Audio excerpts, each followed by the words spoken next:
j'aimerais quand même insister sur un point qui me paraît assez conséquent.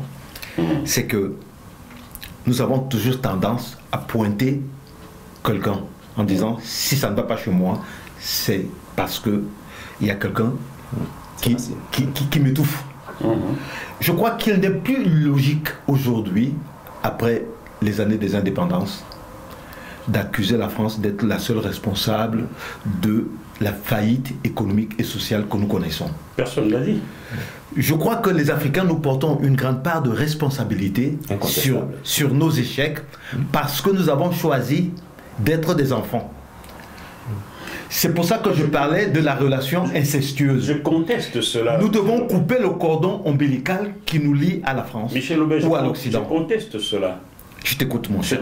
C'est une discussion maintenant, avant de revenir sur le questionnaire, car c'est Pierre Moukoko, pardon, et Afrique, les gâchis français, plaidoyer pour un changement de paradigme. Je dirais ceci. J'ai parlé d'éducation d'un peuple à Pierre Moukoko aujourd'hui. Qui éduque un peuple? Ce sont les dirigeants, on est d'accord ou pas? Regardez ce que le Burkina Faso, la mentalité burkinabé aujourd'hui a été insufflée par feu Thomas Sankara il y a 40 ans. Au Cameroun, vous et moi, nous naquîmes tous au Cameroun.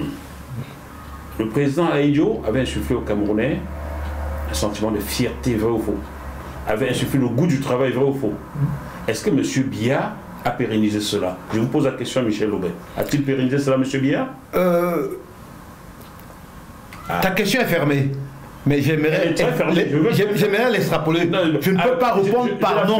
Je la ferme. Ou par oui. Je la ferme d'abord, ensuite je vais peut-être l'ouvrir. Mais je la referme. Est-ce que M. Biya a pérennisé l'esprit de fierté, de travail, paix, travail, patrie, comme dit la devise du Cameroun, insufflé par M. Ahidjo?